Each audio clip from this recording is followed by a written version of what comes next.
Perekonomian masa demokrasi terpimpin.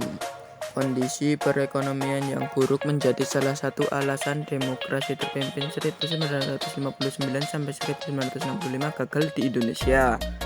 Kondisi kala itu menjadi salah satu kondisi terburuk dalam catatan sejarah Indonesia. Beberapa masalah yang dihadapi yakni 1. Ekspor dan investasi merosot.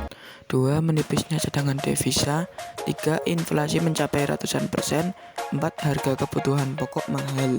Adapun penyebabnya antara lain 1. Indonesia baru merdeka.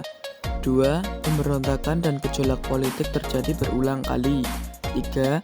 Indonesia berkonfrontasi dengan Malaysia dan negara-negara barat. 4. Anggaran negara dihamburkan untuk proyek politik Presiden Soekarno. Selanjutnya ada ekonomi terpimpin. Pada masa demokrasi terpimpin, Indonesia baru 15 tahun merdeka. Perekonomian masih sangat lemah. Kondisi politik saat itu masih bergejolak. Berbagai pemberontakan terjadi di beberapa daerah. Pemberontakan dan gejolak ini membuat aktivitas perekonomian terganggu. Lalu, apa sih yang dimaksud ekonomi terpimpin? Ekonomi terpimpin adalah sistem ekonomi di mana semua aktivitas ekonomi dipusatkan di pemerintah. Daerah hanya kepanjangan tangan dari pemerintah pusat. Pusat memegang kekuasaan yang besar. Kewenangan Soekarno saat itu sangat besar. Kebijakannya untuk berkonfrontasi dengan Malaysia sejak 1961 berdampak pada perekonomian. Sikap keras itu diperparah dengan keputusan Indonesia keluar dari Perserikatan Bangsa-Bangsa atau PBB pada 1965. Kegiatan ekspor pun terhenti. Akibatnya, sejak tahun 1961, negara harus terus membiayai kekurangan neraca pembayaran dan dari cadangan emas dan devisa. Pada 1965, cadangan emas dan devisa telah habis, bahkan menunjukkan saldo negatif sebesar 3 juta dolar AS sebagai dampak politik konfrontasi Malaysia dan negara-negara barat.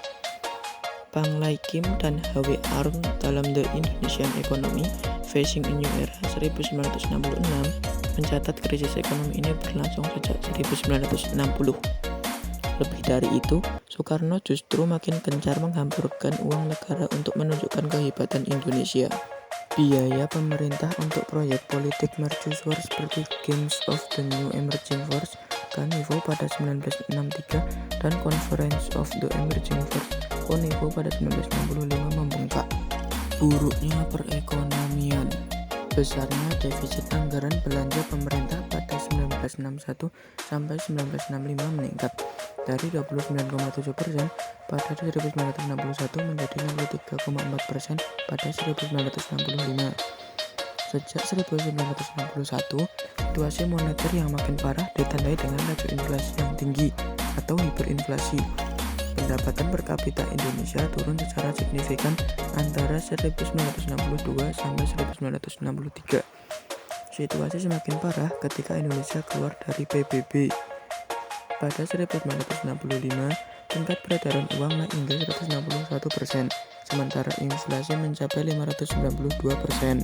Bantuan asing berhenti karena Soekarno menolak bantuan dana sebesar 400 juta dolar AS dari International Monetary Fund (IMF).